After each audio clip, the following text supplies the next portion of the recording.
बिस्मिल्लाहिर्रहमानिर्रहीम अस्सलामुअलैकुम। आज मैं लाई हूँ रबड़ी दूध की ज़बरदस्त सी रेसिपी, जिसे बाज़ार से ख़रीदें तो बहुत महंगी मिलती है और सब में पूरी भी नहीं आती और पीने के बाद दिल भी नहीं भरता है। लेकिन ये रेसिपी जो मैं आज बनाने जा रही हूँ, 1 किलो दूध से हम ढेर सारा रबड़ी दूध रेडी करेंगे। घर के तमाम अफरादों के लिए काफ़ी होगा। एक बार ज़रूर ट्राई कीजिएगा। वीडियो अच्छे लगे तो लाइक ज़रूर कर दीजिएगा। तो चलते हैं ज़बरदस्त सी रेसिपी की तरफ। एक प्याली लेंगे और उसमें 1 चम्मच तख़मे वालंगा डालेंगे और उसे पानी डालकर भिगो कर रख देंगे ताकि ये अच्छे तरीके से फूल जाए। लें जी, दूध बनाने के लिए हम 1 अदद कढ़ाई ले लेंगे। मैंने खुला बर्तन यूज़ किया है, आप भी खुला बर्तन यूज़ कीजिएगा। और इसमें शामिल कर दें 1 प्याली चीनी। 1 प्याली चीनी काफ़ी होगी 1 किलो दूध में। इसकी मिकदार इतनी ही रखनी है, बहुत ज़्यादा मीठा इसमें अच्छा नहीं लगता। अगर आप मीठे के ज़्यादा शौकीन हैं तो फिर इसमें थोड़ी सी मिकदार में चीनी बढ़ा भी सकते हैं। फ्लेम को लाइट रखना है और इसी तरीके से स्पैचुला या किसी चम्मच की मदद से इसे हिलाते रहना है ताकि ये चीनी मेल्ट होना शुरू हो जाए। फ्लेम को बिल्कुल लाइट रखना है और इसी आंच पे हम इसे मिक्स करते रहेंगे। थोड़ी ही देर में चीनी अपना कलर भी चेंज कर लेगी और आपस में जुड़ना शुरू हो जाएगी।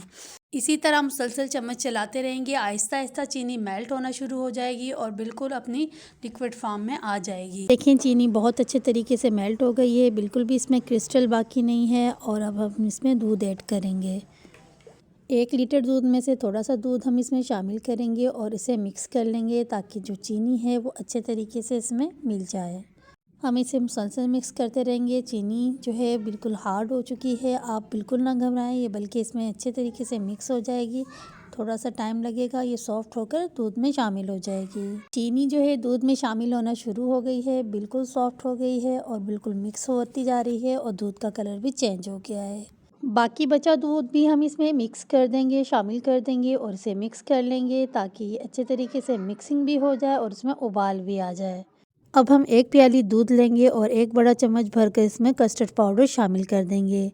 वनीला कस्टर्ड मैं यूज़ कर रही हूँ। इसे डालने के बाद मिक्स कर लेंगे अच्छे तरीके से।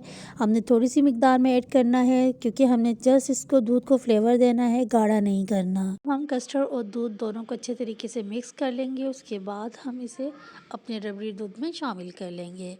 रबड़ी दूध का कुकिंग प्रोसेस पूरा हो गया है। अब हम फ्लेम को ऑफ़ कर देंगे और इसे अच्छे तरीके से ठंडा होने देंगे। यकीन जाने इतना ज़बरदस्त ये बनकर रेडी हुआ था, पता भी नहीं लग रहा था ये घर पर बनाया गया है। अब एक बाउल लेंगे, उसमें ढेर सारी बर्फ़ ऐड कर देंगे क्योंकि ये ठंडा ठंडा बहुत मज़े का लगता है। साथ साथ हम इसमें ऐड कर देंगे बालंगा जो हमने भिगो के रखा था। इसकी क्वांटिटी डबल से भी ज़्यादा हो गई है। इसे अपने ड्रिंक्स वगैरह में लाजमी यूज़ किया करें। ये फ्लेवर भी बढ़ाता है और इसके बहुत ज़्यादा फ़ायदे भी हैं। रबड़ी दूध की कुछ मिकदार हमने इस पे शामिल कर ली है और इसे अच्छे तरीके से ठंडा कर लेंगे। इसके बाद हम इसे सर्व करेंगे। देखिए इसका कलर कितना ज़बरदस्त है और इसकी कंसिस्टेंसी भी चेक कर लीजिए। ना ये बहुत ज़्यादा गाढ़ा है ना ही पतला है, बहुत ज़बरदस्त इसका फ्लेवर था। एक बार ज़रूर ट्राई कीजिएगा। ठंडा ठंडा रबड़ी दूध हम गिलास में डालकर सर्व करेंगे। बहुत ज़बरदस्त बनकर रेडी हुआ था, एक बार ज़रूर ट्राई कीजिएगा। अगर आपको भी ये सिंपल सी ड्रिंक रबड़ी दूध की पसंद आई हो तो इस वीडियो को ज़रूर लाइक कीजिए, चैनल को सब्सक्राइब कीजिए और बेल आइकन को प्रेस कर दीजिए। Thank you. अल्लाह हाफिज़।